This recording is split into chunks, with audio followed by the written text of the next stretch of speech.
ब्रादरान मिल्लत इस्लामी अस्सलामु अलैकुम व रहमतुल्लाहि व बरकातुहू।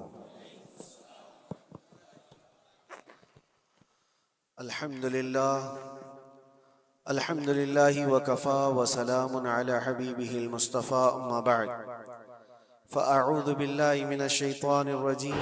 अस्सलामुअलैकुम मेरे भाइयों, आपके लिए फिर से लेके आया हूँ एक नया बयान। सुने और आगे दोस्तों के साथ शेयर करें। वलाकिन यनालुहु तक़वा मिनकुम। सदक़ल्लाहु मौलाना अज़ीम। बारगाह रिसालत मुआब सल्लल्लाहु अलैहि वसल्लम में दुरूद पाक का हदिया पेश करें। अल्लाहुम्मा सल्लि अला सय्यिदिना व मौलाना मुहम्मदिन मअदनिल जूदि वल करम व आलिहि व अस्हाबिहिल किराम व इब्निहिल करीम व बारिक व सल्लिम सलातन दाइमतन सरमदन अबदा। मुसलमानों के लिए अल्लाह अज़्ज़ा व जल की तरफ से दो ईदें दी गई हैं। एक रमज़ानुल मुबारका के रोज़े मुकम्मल होने के बाद और दूसरे ज़िलहिज्जा की 10वीं को अशरे ज़िलहिज्जा, जिसको हम ईदुल अज़हा कहते हैं और उर्दू में बकरा ईद, ईद कुर्बान के नाम से जानते हैं। ये दो ईदें अल्लाह तबारक व तआला की तरफ से मुसलमानों को दी गई हैं। इन ईदों के दिनों में रोज़ा रखना भी जायज़ नहीं है, खुशियों के दिन। और ये जो अय्याम चल रहे हैं पहली ज़िलहिज्जा से लेकर 10वीं ज़िलहिज्जा तक, इसका जिक्र तो अल्लाह ताला ने कुरान में यूं फरमाया, वल फज्रि व लयालिन अश्र, फजर की कसम और 10 रातों की कसम। और वह 10 रातें कौन सी हैं? पहली ज़िलहिज्जा से लेकर 10वीं ज़िलहिज्जा तक की रात। ये 10 रातें इतनी अजमत वाली हैं कि अल्लाह खुद इनकी कसम फरमा रहा है, अल्लाह इनकी कसम याद फरमा रहा है। और इन अय्याम में जो आमाल किए जाते हैं अल्लाह की बारगाह में मकबूल होते हैं। ये हुर्मत वाले महीनों में से एक महीना है। ज़माने जाहिलियत में भी इन महीनों में जंग व जिदाल नहीं किया जाता था। कोई भी जंग चल भी रही हो तो ये महीने आते तो जंग रोक दी जाती थी, क्योंकि ये हुर्मत वाले महीने हैं। तो ज़िलहिज्जा के महीने में हम और आप अभी अपनी जिंदगी की सांसें ले रहे हैं, लेकिन कुर्बानी के मुताल्लिक जैसे कि लोगों के दिलो दिमाग में एक कॉन्सेप्ट और फिर फैलाया हुआ एक कॉन्सेप्ट और इस्लामी कॉन्सेप्ट, तीनों में क्या चीजों का फर्क है? इस्लाम कौन सी कुर्बानी चाहता है? लोगों ने क्या प्रोपेगेंडा फैलाया है और अवाम के जहन में क्या बैठा हुआ है? तीनों को हम थोड़ा सरसरी नजर से देखते हैं। सबसे पहली चीज तो ये है, इस्लाम जिस कुर्बानी की बात कर रहा है, कुरान में अल्लाह फरमाता है, लन यनालल्लाह लुहुमुहा वला दिमाउहा, न तुम्हारा गोश्त न तुम्हारा बहाया हुआ खून अल्लाह तक पहुंचता है, वलाकिन यनालुहु तक़वा मिनकुम, बल्कि उसके पीछे जो तुम्हारा तक़वा है वो अल्लाह तक पहुंचता है। तुम्हारी नीयत देखी जा रही है, तुम्हारा इखलास देखा जा रहा है। इसीलिए कहा गया कोई गोश्त खाने की नीयत से कुर्बानी करता है तो उसकी कुर्बानी होगी ही नहीं। गोश्त की नीयत से अगर किसी ने कुर्बानी किया उसकी कुर्बानी ही नहीं है। या फिर अगर ज़बह करने के बाद बेचने की नीयत किया गोश्त में से कुछ हिस्सा, वो तिजारत की नीयत किया हुआ है, तब भी उसकी कुर्बानी नहीं है। कुर्बानी सिर्फ वो है जो खालिस अल्लाह की रजा के लिए करे, जो अल्लाह ताला ने हुक्म फरमाया मुझे और अल्लाह करीम के हुक्म पर अमल पैरा होते हुए मैं कुर्बानी कर रहा हूँ, ये इस नीयत के साथ जिसने कुर्बानी किया उसकी कुर्बानी कबूल है। ये इस्लाम चाहता है आपकी कुर्बानी। और लोगों के दिलो दिमाग में जो अक्सर बैठा हुआ है वो ये है कि मौसम आ रहा है, सब कर रहे हैं तो हमको भी करना चाहिए। और कुछ लोग फैशन के तौर पर, कुछ लोग बच्चों की जिद पर कुर्बानी कर गए। ये लोगों के ज़हन दिमाग में बैठा हुआ है। नहीं मेरे अजीजों, जो मालिक निसाब है उस पर कुर्बानी वाजिब है। यहाँ तक कि अल्लाह के नबी सल्लल्लाहु अलैहि वसल्लम ने इरशाद फरमाया, इस्तिताअत होने के बाद, मालिक निसाब होने के बाद जिसने कुर्बानी नहीं किया, हुजूर फरमाते वो हमारी ईदगाह के करीब भी ना है। हुजूर अकरम सल्लल्लाहु अलैहि वसल्लम फरमाते हैं हमारी ईदगाह के करीब ना आए, उसके लिए दुनिया में ये वईद है तो आखिरत में उसका अजाब और है। तीसरी चीज जो प्रोपेगेंडा क्या फैला हुआ है कुर्बानी को लेकर, एक बहुत बड़ा प्रोपेगेंडा है। इस्लाम के खिलाफ कुछ भी बात फैलाने के लिए लोगों को सिर्फ एक छोटी सी सुई चाहिए कि उनका एक फैलाया हुआ ये प्रोपेगेंडा कि लाखों हजारों एनिमल्स इसमें काट दिए जाते हैं, ज़बह कर दिए जाते हैं, खून बहाया जाता है, इसका हासिल क्या होता है? जीवित चीजों को मार दिया जाता है। मेरे अजीजों, लोग ये बातें तो सिर्फ और सिर्फ इस्लाम के खिलाफ करने के लिए फैलाते हैं, जबकि मैं आपको बताऊं दुनिया के तकरीबन मज़ाहिब में कुर्बानी का कॉन्सेप्ट मौजूद है। अक्सर दीनों में वो अलग अलग अंदाज है, कहीं बलि चढ़ाना हो गया है, कहीं देवता को कुछ पेश करना हो गया है। कुर्बानी का कई जगहों पर ये कॉन्सेप्ट मौजूद है, लेकिन कोई अपने गरेबान में झांकता थोड़ी ना, दूसरे के घर में झांकने की आदत ज्यादा होती है। इस्लाम की कुर्बानी लोगों को नजर आती है कि मुसलमान जितना प्रैक्टिकल है अपने दीन पर, दुनिया में कोई भी अपने दीन पर इतना प्रैक्टिकल नहीं है। कोई भी अपने दीन पर इस तरह पाबंदी से अमल करने वाला मिलता नहीं। जलन इसी बात की तो है कि कोई पोस्टर नहीं लगाते, कोई ऐलान नहीं करते और जुमा में पूरी सफे इनकी भरी नजर आती। कौन तुम्हें प्रचार करके जुमा में बुलाता है? वो खालिक कायनात की तरफ से तुम्हारा जो लगाव है, वो जो तुम्हें खींच कर घरों से मस्जिदों में लाता है। फितनों का दौर है, उसके बावजूद जुमा में कोई भी मस्जिद ऐसी नहीं होगी जो खाली पड़ी हुई। मुसलमान आज के दौर में भी अपने दीन पर अमल पैरा है और ये तकलीफ का सबब बन जाता है दूसरों के लिए। इसी तरह कुर्बानी के अय्याम आते हैं तो कुछ मॉडर्न ख्यालात वालों को ला करके हमारे दरमियान पेश किया जाता है। वो ऐसी मीठी मीठी बातों के जरिए से तुम्हें लुभाने की कोशिश करें। इतने पैसे खर्चा करने के, 40,000 का 50,000 का बकरा लेने से बेहतर है किसी गरीब को मदद कर दिया जाए, किसी का घर बना दिया जाए, किसी का राशन पहुंचा दिया जाए। मियाँ वो साल भर हम करते हैं अल्हम्दुलिल्लाह, कुर्बानी के दिनों में ही क्यों? अल्लाह के नबी सल्लल्लाहु तआला अलैहि वसल्लम की हदीस सुन, हुजूर पाक सल्लल्लाहु तआला अलैहि वसल्लम फरमाते हैं कुर्बानी के दिन यानी जिलहिज्जा की 10, 11 और 12 ये 3 दिनों के अंदर हुजूर फरमाते हैं कोई अमल दुनिया में कुर्बानी से ज्यादा अहमियत अल्लाह के नजदीक नहीं रखता। कोई अमल अल्लाह को इससे ज्यादा प्यारा नहीं है कुर्बानी।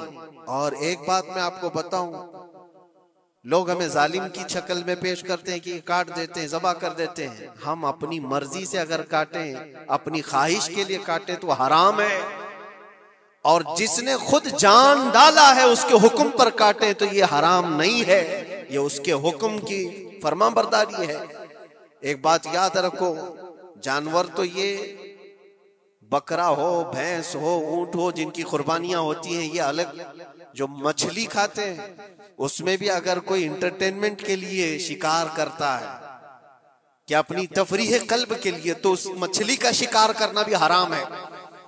हाँ, खाने की नीयत है, तिजारत की नीयत है, तो मकसद के तहत अगर मछली पकड़ रहा है तो उसके लिए जायज है। इस्लाम यूं ही किसी चीज की जान लेना और खून बहाने का हुक्म नहीं देता। अल्लाह तबारक व तआला का हुक्म है और उसने कायनात को जिस अंदाज से बनाया है, इन जानवरों को अल्लाह ताला ने हमारे खाने के लिए बनाया है, जिसकी वजह से ये कुर्बान किए जाते हैं। और अगर मैं कहता हूं सारे जानवरों की कुर्बानी बंद करके देख लो, फिर जानवर ही रहेंगे, तुम्हारा रहना मुश्किल हो जाएगा। इस्लाम की ये कुर्बानियां तो साल में एक मर्तबा होती है ना, जो एक दिन की जाती है, 10वीं जिलहिज्जा से 12वीं को। अगर नौजवानों में एक दावत देता हूं, जाओ, आज तो AI का जमाना है, कुछ भी पूछो तो ला करके तुम्हारे सामने रख देगा सारा डेटा। जरा ये भी डेटा निकाल करके देख लो कि साल भर में KFC में कितनी चिकन ज़बह होते हैं, पूरी दुनिया भर में पर डे। मैकडोनल्ड सिर्फ चिकन ही नहीं बेचता, गाय का गोश्त भी बेचता है पूरी दुनिया भर में, जिसको यहाँ पर भी बहुत सीने से लगा करके रखे गए हैं। पूरी दुनिया भर में उनका इस्तेकबाल है, क्योंकि अमेरिकन कंपनियां हैं, बाप दादा की कंपनियां हैं, इनको कोई आंख नहीं दिखा सकता। और इंटरनेट के डेटा के हिसाब से पर डे 68,000 गाय तो मैकडोनल्ड ज़बह करता है। पर डे की बात कर रहा हूं, साल भर की नहीं। साल भर इनका डेटा बहुत ज्यादा है, मिलियंस में है, और 1 बिलियन से ज्यादा चिकन वहां पर भी कुर्बान होती हैं जो फ्राइड चिकन खाते हैं। ये तो एक कंपनी की बात कर रहा हूं, ऐसी बहुत सारी कंपनियां हैं। तो कभी किसी ने ये एतराज किया कि ये कंपनियां इतने जानवरों को ज़बह करती? नहीं, बकरीद के दिन सबके सींग नजर आते हैं, जानवरों की मोहब्बत उमड़ उमड़ करके आती है। साल भर जो कुर्बान हो रहे हैं, कभी किसी ने ऑब्जेक्शन नहीं किया कि ये सारे आउटलेट्स बंद क्यों नहीं कर दिए जाते, ये सारी दुकानें क्यों नहीं बंद कर दी जाती जो साल भर ज़बह कर रहे हैं। हाँ, हो सकता है मैकडोनल्ड यहाँ नहीं ज़बह करता गाय को, क्योंकि यहाँ पता है हालात सही नहीं है, लेकिन दूसरी जगह पर जाकर देखें, सब जगह पर बीफ आसानी से उनके यहाँ मिलता है। मैं ये बातें सिर्फ और सिर्फ ये इसलिए कह रहा हूं, फैलाया हुआ प्रोपेगेंडा क्या है, जानवरों से मोहब्बत ये सिखाएंगे हमें। अल्लाह के नबी सल्लल्लाहु ताला अलैहि वसल्लम फरमाते हैं, बनी इसराइल की एक खातून को मैंने जहन्नम में देखा। किस बुनियाद पर? फरमाते हैं वो इबादत गुजार थी, जाहिदा थी, परहेजगार थी, लेकिन एक बिल्ली पाली हुई थी, और उसने कभी इबादत करनी होती तो 2-2 दिन 3-3 दिन तक अपने कमरे में गोशा नशीन हो जाती थी अकेली। और उसने अपनी बिल्ली को एक जगह पर गले से रस्सी लगाकर बांध दी, और 3 दिन तक वो अपनी इबादत में रही, मसरूफ रही। और 3 दिन के बाद उसे ख्याल आया तो जाकर देखी बिल्ली मर चुकी थी। हदीस पाक में, सही हदीस है, अल्लाह के नबी सल्लल्लाहु अलैहि वसल्लम फरमाते हैं, सिर्फ इस बुनियाद पर अल्लाह तबारक व तआला वो इबादत करने वाली औरत को जहन्नम में भेज दिया। जो मेरी मखलूक पर रहम नहीं करता वो रहम के काबिल नहीं है। ये सिखाएंगे हमें जानवरों पर रहम करना। हम जिस जानवर को ज़बह करते हैं वो अल्लाह के हुक्म से करते हैं, उसके अलावा किसी भी जानवर को जुल्म करना, अल्लाह के नबी सल्लल्लाहु ताला अलैहि वसल्लम की हदीसों में से ये है कि जानवर पर जुल्म करना जिम्मी पर जुल्म करने से बड़ा है। और जिम्मी क्या है? जिम्मी वो जो मुसलमानों के मुल्क में अमन के साथ रहने के लिए रिक्वेस्ट किया हुआ हो और इस्लामी हुकूमत उसे अमन दी हुई हो। और अल्लाह के नबी सल्लल्लाहु अलैहि वसल्लम फरमाते हैं, मुसलमान पर जुल्म करने से ज्यादा बड़ा जुल्म जिम्मी पर जुल्म करना है, और उससे बड़ा जुल्म जानवर पर जुल्म करना है। ये मेरे आका के फरमान है। नबी अकरम सल्लल्लाहु अलैहि वसल्लम ने फरमाया, और रहमतुल लिल आलमीन है। और एक बड़ी बात मैं आपको बताऊं, जो ये फैलाया जाता है कि जानवरों पर जुल्म जुल्म, सैयदना इमाम गजाली रहमतुल्लाह ताला अलैह की एक बात मैं पढ़ रहा था, हुज्जतुल इस्लाम, जिनकी किताबें पढ़ करके लोग अल्लाह के वली बन गए। इमाम गजाली का नाम सुना है? इतनी किताबें उन्होंने लिखा, तसव्वुफ के इमाम हैं, इल्म कलाम के इमाम हैं, मंतिक के इमाम हैं, फिक़ह व तसव्वुफ के इमाम हैं, बेशुमार उलूम व फनून के दरिया बहाए हैं। उस हुज्जतुल इस्लाम इमाम गजाली रहमतुल्लाह अलैह के इंतकाल के बाद उनके भाई ने उनको ख्वाब में देखा और पूछा, आपके साथ अल्लाह ने क्या मामला फरमाया? इमाम गजाली फरमाते, अल्लाह ने मुझे बख्श दिया, मेरी लिखी हुई किताबें, मेरी इबादतें, हजारों को जो मैंने पढ़ाया वो शागिर्द, ये सारी चीजों की वजह से नहीं, बस एक काम की वजह से। पूछा वो कौन सा काम? कहा एक बार मैं किताब लिख रहा था और सियाही में कलम डुबो करके लिखा जाता था, और सियाही जो बनती थी वो फलों के रस से निकाल करके, और लकड़ी का कलम उसमें डुबो करके लिखा जाता था। तो मैं लिख रहा था कि एक मक्खी आकर सियाही पर बैठ गई। मैं अपना कलम रोक लिया कि हो सकता है वो प्यासी हो, पी कर चली जाए। काफी देर तक वो मक्खी उस सियाही पर बैठी रही, और पी करके जब वो उड़ गई तो फिर मैं अपना कलम चलाता रहा। ये बात तो जिंदगी में आई और गई, मैंने तो इसको छोटा समझा था, लेकिन मेरी मौत के बाद रब तबारक व तआला ने मुझे उठाकर फरमाया, जिसने मेरी छोटी मखलूक पर रहम किया, बस इस नेकी की बुनियाद पर मैं तुझे जन्नत अता करता हूं। एक जानवर पर रहम करने की बुनियाद पर, एक जानवर पर रहम करने की बुनियाद पर। और हदीस पाक में, सही हदीस पाक में ये भी है, एक तवाइफ थी जिसने मरते हुए कुत्ते को बचाया था पानी पिलाकर, और उस बुनियाद पर उसकी बख्शिश हो गई। तवाइफ थी और रहम किया जानवर पर तो उसकी बख्शिश हो गई। मैं इस्लाम की वो चीजें तुम्हें बता रहा हूं जो दुनिया तुम्हारे सामने ये चीजें लाने से आजीज है और कासिर है। यहां तक कि अल्लाह के नबी सल्लल्लाहु तआला अलैहि वसल्लम ने फरमाया, जानवर पर अगर तुमने जुल्म किया है तो जिस तरह से जुल्म करोगे क़यामत के दिन ये अपने सींगों के साथ, अपने खुरों के साथ उठेगा और उसी तरह से उसका बदला भी दिलाया जाएगा। वो तुम्हें मारेगा क़यामत के दिन और बदला लेगा। ये भी हदीस पाक में। जानवर पर हमें उसके चेहरे पर मारने का हुक्म नहीं है, उसको उसकी ताकत से ज्यादा बोझ डालने का हुक्म नहीं है। अल्लाह के नबी सल्लल्लाहु तआला अलैहि वसल्लम के पास एक सहाबी आए, ऊंट पालते थे। कहा एक ऊंट बहुत सरकश हो गया है, और जब ऊंट सरकश हो जाता है ना, किसी की खोपड़ी खींच लेता है। हाँ, वो उसी वक्त सर को पकड़ लिया तो आदमी वहीं खत्म हो जाए। वो किसी के काबू में नहीं आ रहा था, हुजूर के पास आया है। रसूल पाक सल्लल्लाहु अलैहि वसल्लम ने फरमाया, चलो मैं चलता हूँ, देखता हूँ। सहाबा कहते हैं, हुजूर जब चलने लगे तो हमें खौफ हुआ, डर हुआ कि ये ऊंट बिदक गया है, सरकश है, कहीं कुछ नुकसान न पहुंचा है। और तन्हा मेरे मुस्तफा सल्लल्लाहु अलैहि वसल्लम आगे बढ़ते चले गए। सहाबा कहते हैं, हमें डर लग रहा था, लेकिन मेरे अजीजों वो रहमतुल लिल आलमीन है, सबकी रहमत बनकर आए। नबी पाक सल्लल्लाहु तआला अलैहि वसल्लम जब करीब गए तो ऊंट कोई सरकशी नहीं किया, कुछ नहीं। हुजूर पाक सल्लल्लाहु तआला अलैहि वसल्लम के चेहरे के पास अपना मुंह करता है और अपनी जुबान को चपड़ चपड़ चपड़ करते हुए अपनी जुबान हिला रहा है। और हुजूर पाक सल्लल्लाहु तआला अलैहि वसल्लम ऐसे सुनते जा रहे हैं जैसे किसी दानिश्वर की बात सुन रहे हैं। फिर नबी पाक सल्लल्लाहु अलैहि वसल्लम ऊंट के मालिक की तरफ मुतवज्जे हुए और कहा, यह ऊंट तेरी शिकायत कर रहा है, ये ऊंट तेरी शिकायत कर रहा है। ये सरकश इसलिए हुआ कि तू इसकी ताकत से ज्यादा बोझ इस पर डालता है और खाना इसको कम दिया करता है। क्या ये बात सही है? वो जो बद्दू थे, जो ऊंट के मालिक थे, उन्होंने चेहरा झुका लिया और कहा, वादा करता हूं हुजूर पाक सल्लल्लाहु अलैहि वसल्लम से कि उससे ज्यादा, उसकी ताकत से ज्यादा बोझ नहीं डालूंगा और उसका चारा, उसके खाने का इंतजाम रोजाना किया करूंगा। नबी पाक सल्लल्लाहु अलैहि वसल्लम ने उस ऊंट की रस्सी पकड़ी और मालिक को दे दिया। फिर वो ऊंट उसी तरह ताबेदार होकर निकल पड़ा। ये इस्लाम में मेरे आका सल्लल्लाहु तआला अलैहि वसल्लम का अदल तो देखो, उनकी ताकत से ज्यादा का बोझ डालने का हुक्म नहीं है। और दुनिया ये प्रोपेगेंडा फैलाई हुई है कि यहाँ जानवरों को काटा जाता है। जो ज़िबाह करने का हुक्म है वो अल्लाह के हुक्म से। मेरे रब तबारक व तआला ने खुद जान डाली, हमारी जान का भी वही मालिक है, जानवरों के जान का भी वही मालिक है।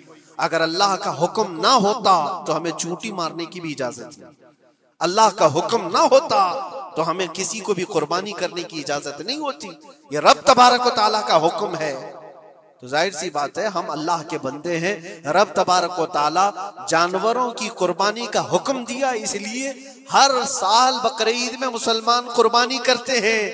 अगर अल्लाह चाहे तो अपने बेटों की कुर्बानी का भी हुक्म दे दे, और दिया है रब तआला ने, और वो भी करके दिखाया सैयदना इब्राहिम अलैहिस्सलाम। अल्लाह तबारक व तआला अगर हुक्म दे तो क्या तुम ऐसे मुसलमान नहीं हो? मुसलमान का मतलब होता है सर झुकाने वाला अल्लाह के हुक्म के आगे। ये नहीं पूछेगा कि क्यों है और कैसे है। मुस्लिम कहते हैं अपना सर झुका दिया अल्लाह की बारगाह में, उसके हुक्म के आगे। अल्लाह तबारक व तआला हमारी जानों का मालिक है। अगर वो चाहता तो हमारी कुर्बानी का हुक्म देता, हमारे औलाद का, लेकिन रब तबारक व तआला ने ये सुन्नत इब्राहिमी पर पूरी दुनिया को सवाब देने के लिए जानवरों की कुर्बानी का हुक्म अता फरमाया। मेरे आका सल्लल्लाहु तआला अलैहि वसल्लम के पास एक सहाबी हजरत ज़ैद बिन अरकम आए और पूछा, ये कुर्बानी क्या है मेरे आका? हुजूर अकरम सल्लल्लाहु अलैहि वसल्लम ने फरमाया, जिस जानवर की कुर्बानी करोगे उसके हर बाल के बदले तुम्हें अल्लाह एक नेकी अता फरमाएगा। जितने उसके जिस्म में बाल होंगे हर बाल के बदले अल्लाह तुम्हें एक नेकी अता फरमाएगा। और हुजूर अकरम सल्लल्लाहु तआला अलैहि वसल्लम ने यह भी इरशाद फरमाया कि तुम जानवर का इंतखाब अच्छा करो, इसलिए कि कल बरोज़े क़यामत पुल सिरात पर ये तुम्हारी सवारी बनकर आएगा, जिस पर बैठकर तुम जन्नत में जा रहे होगे।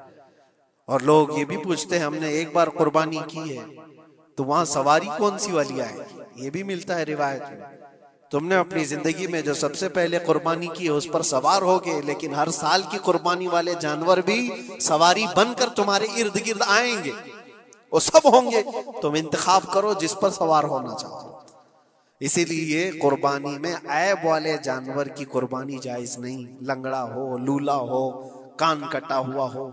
क्यों जायज नहीं है? दुनिया तो ये समझती है कटने वाला जानवर वो होना चाहिए जो रिजेक्टेड हो, जिसको काटा जा रहा है वो दुनिया में काम के लायक ना हो, उसको काटना चाहिए। दुनिया का ये कॉन्सेप्ट है, दुनिया का तस्वूर ये है। लेकिन नहीं, अगर कोई अपने इस्तेमाल के लिए काट रहा होता तो मैं कहता हाँ रिजेक्टेड माल काट लो, लेकिन ज़बा जो हम करते हैं कुर्बानी में वो अपने लिए नहीं, वो रब्बे जुल जलाल के लिए है। इसीलिए बंदा ये देखे मैं अपने रब की हुजूर क्या पेश कर रहा हूं। तुम अगर कोई हदिया तोहफा खरीदने जाते हो अपने किसी इज्जतदार शख्स के लिए, तो इंतखाब सोच समझ करके करते हो कि जिसको मैं देने जा रहा हूं ये कितना वैल्यू वाला होना चाहिए, कितना इज्जत वाला होना चाहिए। और जो रब ताला की बारगाह में पेश कर रहे हो उसका भी आप ख्याल रखो। इसलिए लोग काम चलाने की बातें तो बहुत करते हैं। कुर्बानी के मुतालिक कुछ बातें हैं जो मुझे आज अर्ज करनी थी, इसलिए मैंने आज इस मौजू पर आपसे खिताब किया। बहुत सारे लोग तरह तरह के अफवाहें भी फैलाते हैं। ये तो उन गैर मुस्लिमों के एतराज़ात का मैंने जवाब दिया। दुनिया भर में हमारे ऊपर इल्जाम कि ये लाखों जानवरों को ऐसी ज़बा कर देते, काट देते हैं। लेकिन मेरे अजीजों, यही वो दुनिया है जो एक तरफ तो जानवरों की हिमायत और मोहब्बत की बात करती है और दूसरी तरफ इनके बड़े बड़े मल्टीनेशनल कंपनियां जानवरों को बेदरीग ज़बा करते हैं, कत्ल कर रहे हैं और खाने में भी इस्तेमाल कर रहे हैं। और सिर्फ इतना ही नहीं, सारे जानवरों की खालें, लेदर की बैग, लेदर के जूते, लेदर के बेल्ट, लेदर की टोपियां, लेदर के जैकेट सब बना करके दुनिया पहन रही है और कीमती चीजों में उसको शुमार किया जाता है। इनसे कोई सवाल नहीं करता कि ये सब चीजें कहां से तुम लाए, ये सब चीजें तुम कहां से लाए? क्या बगैर किसी जानवर के ज़बा किए हुए उसकी खाल का इस्तेमाल करते हो? लेदर का इस्तेमाल तो सारी दुनिया बड़े फख्र से कर रही है, हत्ता कि घरों के इस्तेमाल करने वाले सोफे और कुर्सियों पर तक इस्तेमाल है, अपनी बैठने वाली गाड़ियों में कार की सीट पर तक इस्तेमाल है। तुम्हारे पहनने वाले जूते, तुम्हारे पहनने वाले बेल्ट, तुम्हारे पहनने वाले जैकेट, सब जगह तुम्हारा इस्तेमाल है। और सिर्फ मैं ये नहीं कह रहा कि दुनिया में सिर्फ मुसलमान इस्तेमाल करते, सारी दुनिया लेदर का इस्तेमाल करती है। ये लेदर कहां से आता है? तो ये दुगलापन, ये जो डबल रोल है, डबल स्टैंड, एक तरफ हिमायत की बात करना और दूसरी तरफ बेदरेग ज़बा भी करना, ये सब चीजें दुनिया को बेवकूफ बनाना और इस्लाम के खिलाफ एक प्रोपेगेंडा फैलाना। लेकिन ऐ मुसलमान, ज़हन और दिमाग में किसी ऐसे मॉडर्न कल्चर के ऐसा कोई फरेफ्ता हो, उसकी बातों में आकर तुम ये सोचो कि नहीं इतने पैसे मैं कुर्बानी के बजाय सदका कर दूं, किसी गरीब को दे दूं, नाजायज है। तुम्हारे ऊपर से कुर्बानी का वजूब खत्म नहीं होगा, वो उसी तरह से बाकी रहेगा और गुनहगार भी रहोगे। अल्लाह करीम से ज्यादा तुम रहम करने वाले नहीं हो, अल्लाह अरहमुर राहिमीन है। अल्लाह अरहमुर राहिमीन है। जब वो हुक्म अता फरमा रहा है तो क्या तुम्हारे दिल में उससे भी ज्यादा रहम है? तो कुर्बानी के दिनों में सिर्फ कुर्बानी ही होगी। अब कुछ जो चीजें ऐसी हैं फैलाई गई। देखें, एक बात मैं आपको बताऊं, अल्लाह के नबी सल्लल्लाहु तआला अलैहि वसल्लम रहमतुल लिल आलमीन है, सबका मानना अकीदा है। वो रहमतुल लिल आलमीन रसूल सल्लल्लाहु अलैहि वसल्लम ने खुद अपने हाथों से कुर्बानी फरमाई, और एक दो नहीं 100 ऊंट आए थे, जिसमें से 63 ऊंटों को मेरे आका सल्लल्लाहु अलैहि वसल्लम ने नहर फरमाया। 63 ऊंटों को खुद हुजूर ने ज़बह फरमाया और उसके बाद हजरत अली मुर्तदा शेर खुदा रदी अल्लाह ताला अन्हु को दिया, बाकी के ऊंटों को तुम ज़बह करो। नबी पाक सल्लल्लाहु ताला अलैहि वसल्लम ने ये जो 100 ऊंटों को ज़बह फरमाया था, ये अपने हज के मौके पर। और उसके अलावा एक हदीस पाक में ये भी है, हुजूर अकरम सल्लल्लाहु अलैहि वसल्लम ने जो 2 चितकबरे बकरे ज़बह किए थे। चितकबरे किसको कहते हैं? 2 कलर वाले, ब्लैक एंड व्हाइट जो होते हैं, अबलख उनको कहते हैं अरबी में। 2 मेंढे ज़बह फरमाए। एक नबी पाक सल्लल्लाहु ताला अलैहि वसल्लम ने अपनी जानिब से कुर्बान फरमाया और दूसरा पूरी उम्मत की तरफ से कुर्बान फरमाया। ये रसूल पाक सल्लल्लाहु ताला अलैहि वसल्लम के, इसीलिए तो मैं अर्ज करता हूं मेरे अजीजों, हमारे इमाम ने सच कहा, जो न भूला हम गरीबों को रजा, याद उसकी अपनी आदत कीजिए। कुर्बानी साल में 1 मर्तबा हो रही है, रसूल पाक सल्लल्लाहु ताला अलैहि वसल्लम कुर्बान कर देते अपने नाम से, वो तो किया ही, लेकिन कयामत तक आने वाली अपनी उम्मत की तरफ से भी खुद अपने हाथ से कुर्बानी फरमाए। आज उम्मत ये पूछती है मेरे अजीजों, कुर्बानी के लिए 1400 साल पहले तुम्हारे रसूल ने तुम्हारी जानिब से कुर्बानी की, और अल्लाह ने जिसको इस्तिताअत दी, जिसको ताकत दी, मैं ये चाहता हूं कि तुम्हारे ऊपर जो कुर्बानी वाजिब है, अपनी कुर्बानी करो, साथ में एक और कुर्बानी मेरे मुस्तफा की तरफ से करो, हुजूर अकरम सल्लल्लाहु अलैहि वसल्लम की तरफ। जबकि उनके एहसान का बदला पूरी उम्मत नहीं अदा कर सकती, लेकिन हम हदिये तशक्कुर के तौर पर अपनी तरफ से पेश कर सकते हैं। और कुछ लोगों ने ये समझ रखा है, एक बकरा लेकर के आते हैं, पूरे घर वालों की तरफ से कुर्बानी, एक बकरा पूरे घर वालों की तरफ से कुर्बानी। मेरे अजीजों, बकरा एक आदमी की तरफ से ही कुर्बान होगा जो मालिक निसाब है।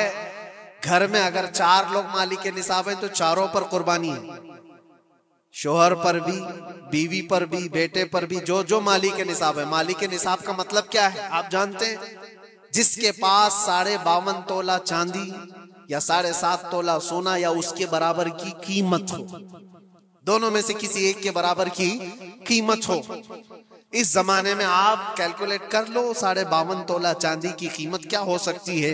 उतनी अगर तुम्हारे पास रकम है, उतनी मालियत है तुम्हारे पास, तो तुम मालिक के निसाब हो और तुम्हारे ऊपर कुर्बानी वाजिब है। कुर्बानी तुम्हारे ऊपर वाजिब है, और कुर्बानी वाजिब होने के लिए साल भर पैसे होना जरूरी नहीं, कुर्बानी के दिनों में अगर वो मालिक के निसाब हुआ तब भी उस पर वाजिब है। ज़कात का हुक्म अलग है, कुर्बानी का हुक्म अलग है। और पूरे घर की तरफ से एक बकरा कुर्बान किया तो किसी का भी नहीं हुआ। अगर 4 लोग घर में रहते थे और चारों की तरफ से एक बकरा ज़बह किया और चारों का नाम लिया गया है, तो किसी के नाम से कुर्बानी नहीं हुई, क्योंकि पर्टिकुलर एक ही की तरफ से कुर्बानी हो सकती है। हाँ, बड़े जानवर में 7 हिस्से हो सकते हैं, वो ऊंट हुआ या बैल भैंस, ये जो बड़े जानवर हैं, इन जानवरों में 7 हिस्से हो सकते हैं और उनमें शरीक होना जायज है। लेकिन 7 लोग जो शरीक हो रहे हैं उनके लिए भी शर्त है, कोई एक बंदा भी उसमें गलत अकीदे वाला भी ना हो और गोश्त की नीयत से शरीक ना हुआ हो, बल्कि सब कुर्बानी की नीयत से आए हो तो सबकी कुर्बानी होगी। ये ख्याल भी रहे, जरूरी है। अब हालात ऐसे आ गए कि सबके लिए एक बकरा लेना अगर ताकत के भर नहीं है, इस्तिताअत नहीं है, तो वो बड़े जानवर में हिस्सा ले सकते हैं जहां पर ये कुर्बानियां हो रही हैं, शरीक हो सकते हैं। कुछ लोगों ने ये प्रोपेगेंडा भी फैलाया है हमारे दरमियान में से कि बड़े की कुर्बानियां जो होती हैं, इज्तिमाई कुर्बानियां, ये जायज नहीं है, आदमी को अपनी कुर्बानी के वक्त सामने होना जरूरी है। ऐसी बातें फैलाई गई हैं। मैं आपको हदीस पाक सुनाता हूं। अल्लाह के नबी सल्लल्लाहु ताला अलैहि वसल्लम ने इरशाद फरमाया हजरत फातिमा से, कहा है फातिमा, अपनी कुर्बानी के वक्त सामने रहो, कुर्बानी के खून का कतरा जमीन पर गिरने से पहले अल्लाह ताला तुम्हारे पिछले सारे गुनाह माफ फरमाएगा। हदीस पाक है। लेकिन साथ में दूसरी हदीस ये भी है, नबी पाक सल्लल्लाहु ताला अलैहि वसल्लम ने अपनी कुर्बानी का वकील हजरत अली को बनाया था कि अपनी नियाबत दे दी कि मेरी तरफ से तुम कुर्बानी करो। इस तरह से जो मुसलमान इस्तिताअत नहीं रखता खुद करने की, वो अपनी जानिब से किसी दूसरे को वकील बना सकता है, शरअन जायज है। किसी को भी वकालत दी जा सकती, नियाबत दी जा सकती है, मेरी तरफ से तुम कुर्बानी करो। जैसे कि घर में कोई औरत मालिक निसाब है, अगर यह हुक्म होता कि औरत खुद जा करके करे तो कहां से करती? औरत किसी को वकील बना सकती है, अपने शोहर को कह दी या किसी को दे दिया पैसे कि मेरी जानिब से तुम कुर्बानी करो, यह जायज है बिल्कुल। जिन लोगों ने ये प्रोपेगेंडा फैलाया है हमारे दरमियान में कि कुर्बानियां नहीं होती, वो जाहिल लोग हैं, पढ़े लिखे लोग नहीं। शरई मसाइल को जाने बगैर इस तरह की बातें अवामुल नास में, अवामुल मुस्लिमीन में फैलाना ये गुनाह है। हाँ, इस बात को याद रखें, जो वकील है कुर्बानी का, उसके ऊपर जिम्मेदारी है कि वो जितने लोगों की कुर्बानी कर रहा है जानवर शरीयत के मुताबिक का ले, ऐबदार जानवर की कुर्बानी ना करे। लागर हो, कमजोर हो, सींग टूटा हुआ हो, कान कटा हुआ हो, पैर कटा हुआ हो, दुम कटी हुई हो, या इतना कमजोर के चल नहीं सकता, खड़ा नहीं हो सकता, ऐसा ऐबदार जानवर ना ले। ये वकील की जिम्मेदारी है जो सबकी तरफ से कुर्बानी कर रहा है। और दूसरी चीज, ऐब किसको कहते हैं? ऐब किसको? कान में अगर सुराख है तो वो मकरू है, लेकिन कुर्बानी है उसकी। हाँ, सींग अगर बचपन उसके पैदाइशी नहीं आए थे तो जायज है उसकी कुर्बानी। आए थे और टूट गए तो उसकी मिकदार बताई गई है। 1/3 हिस्सा अगर टूटा है तो उस वक्त तक जायज है, उससे ज्यादा जड़ से टूटे हुए हैं तो कुर्बानी जायज नहीं। कोई पैर पूरा कटा हुआ है, दुम पूरी कटी हुई, ये ऐब में आता है। ऐबदार जानवर की कुर्बानी जायज नहीं, ये वकील करेगा, नहीं करेगा तो वो गुनहगार है। लेकिन इसका मतलब ये नहीं होता कि इज्तिमाई कुर्बानी जायज ही नहीं, जायज ही नहीं। ऐसी बातें क्यों फैलाई जाती हैं? हदीस पाक में मिलता है कि नियाबत और दूसरे को वकालत देना जायज है। अब कुछ लोग ये भी फैलाते हैं कि कुर्बानी के जो हिस्से लिए जाते हैं, गोश्त दिया जाए तो उसकी कीमत अलग होती है, गोश्त ना लो तो उसकी कीमत अलग होती है। सब फैली हुई चीजें हैं। उसका रीजन भी पता करना चाहिए, ऐसी बगैर इल्म के बात करने से। 4000 5000 रुपए का एक हिस्सा आता है अगर शहर में कोई बड़ा जानवर ज़बा करे, क्योंकि महंगा मिलता है बैल, और बाहर जब जाकर के कोई ज़बा कर रहा है तो वही एक हिस्सा 1500 रुपए में 2000 में हो जाता है। तो कुछ लोगों को ये गलत फहमी फैलाई जाती है कि ये लोग करते ही नहीं है और ऐसे ही पैसे वसूलते हैं। ऐसा नहीं। दूर दराज कुछ इलाके ऐसे हैं, बंगाल है, उड़ीसा है, और भी कई इलाके बिहार के, जहां पर बड़े जानवर निहायत ही सस्ते दाम में मिलते हैं। बल्कि वहां पर जानवरों की कीमत सिर्फ 5000, 6000 और 10000 के नीचे होती है, बड़े जानवरों की, जो हमने देखे हैं। वहां जाकर कुछ तंजीमें कुर्बानी करती हैं। अगर वो सही तरीके से शरीयत के मुताबिक जानवर लेकर के कर रहे हैं तो कोई हर्ज नहीं, चाहे वो 200 रुपए हिस्से में भी करता हो, कोई हर्ज नहीं। कीमत मैटर नहीं करती, जानवर मैटर करता है। कीमत चाहे जितनी भी हो रही हो। इस चीज को आज वजाहत करना जरूरी था, इसलिए मैंने आपके सामने बयान किया। गलत फहमियों में ना फैले, गलत फहमियां ना फैलाएं, खुद भी बचे। हाँ, अफजल क्या है? अफजल तो ये है कि अल्लाह ने तुम पर वाजिब किया, तुम जाओ अपने हाथ से करो, तुम जाओ, क्योंकि हदीस पाक में मिलता है कि तुम अपने हाथ से कुर्बानी करो अगर ताकत रखते हो। उसके खून का कतरा गिरने से पहले तुम्हारे पिछले सारे गुनाह अल्लाह माफ फरमाए। यह अफजल है। ये सारी बातें थी जो ईद कुर्बान से रिलेटेड थी। अल्लाह करीम हम सबको उसकी रजा के लिए कुर्बानी करने की तौफीक अता फरमाए। लेकिन साथ में एक बात ये भी याद रखें, जब बंदा कुर्बान कर रहा होता है तो उसके अंदर ये नीयत भी हो, जैसे सैयदना इब्राहीम अलैहिस्सलातु तस्लीम को अल्लाह ताला ने क्या फरमाया था? 4 परिंदे लो, उनको ज़बा करो, उनके सर अपने पास रखो, उनका कीमा बनाकर 4 पहाड़ों पर रखाओ और फिर उन परिंदों का नाम लेकर के बुलाओ, वो जिंदा होकर के आ जाएंगे। क्योंकि इब्राहीम अलैहिस्सलाम ने अल्लाह से पूछा था कि अल्लाह तुम मरने के बाद लोगों को जिंदा कैसे करता है, मैं देखना चाहता हूँ। तो रब ताला उनको प्रैक्टिकल दिखाना चाह रहा था कि जाओ ठीक है, ज़बा करो 4 परिंदे और उनका कीमा बना दो, सर उनके अपने पास रख लेना और उनका कीमा 4 पहाड़ों पर रख कर आओ, और फिर आकर उन सरों के पास खड़े होकर उन परिंदों के नाम लेकर बुलाओ, आ जाएंगे। इब्राहिम अलैहिस्सलाम ने इसी किया, 4 परिंदे लिए थे। क्या क्या लिए थे आपको मैं बताऊं, एक मुर्गा था, एक कौवा था, एक कबूतर था और एक मोर था। परिंदों के नाम याद रख लें, कौवा है, मुर्गा है, कबूतर है और मोर है। चारों को ज़बह किया, उनके सर अपने पास रखे और जिस्म के सब कीमा बना दिया और 4 जगह पर मिक्स करके उनको रखा है। फिर आकर यहाँ खड़े हुए और पुकारा उन परिंदों का नाम लेकर, अल्लाह के हुक्म से आ जाओ। वो कीमा हवा में उड़ा, जिस्म बना और वैसी बगैर सर के उड़ता हुआ आया और अपने अपने सर से जुड़ करके वो जिंदा परिंदा हो गया। कुरान पाक में ये है मौजूद, 3 पारे में रब तबारक व तआला ने फरमाया, वइज़ क़ाला इब्राहीम रब्बी अरिनी कैफ़ तुह्यिल मौता क़ाल अवलम तुअमिन क़ाल बला क़ाल वलाकिन लियत्मइन्न क़ल्बी क़ाल फ़ख़ुज़ अर्बअतम मिनत-तैर फ़सुरहुन्न इलैका थुम्मा इजअल अला कुल्ली जबलिन मिनहुन्न जुज़अन थुम्मा उदउहुन्न यअतीनका सअया वअलम अन्नल्लाह अज़ीज़ुन हकीम।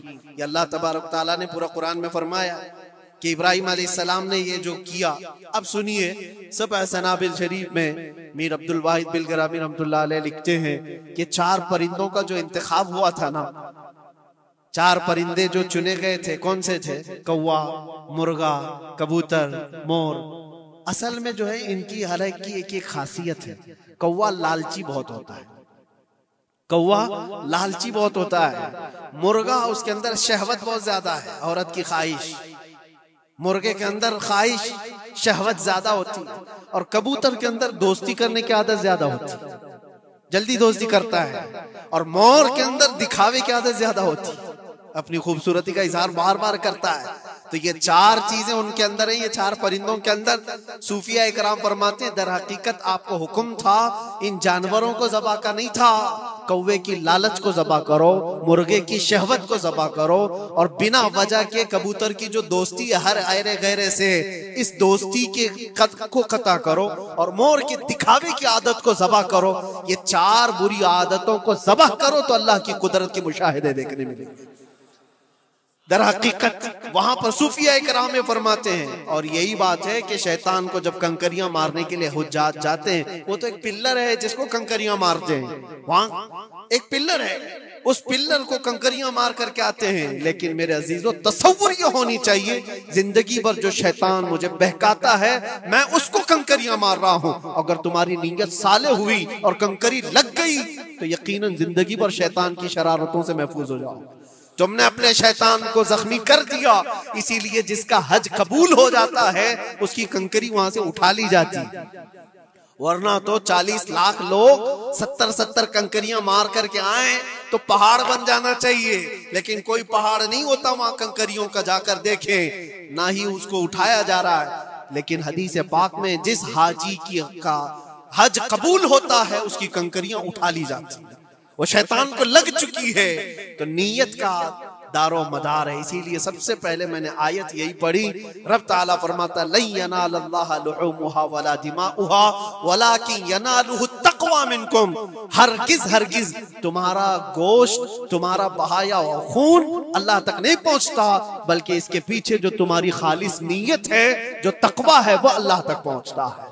कुर्बानियों में ये नियत करो कि रब तबारक व तआला, मैं अपनी सारी ख्वाहिशात को ज़बह कर रहा हूँ, मौला मुझे बुरी ख्वाहिशात से जिंदगी भर महफूज फरमा दे।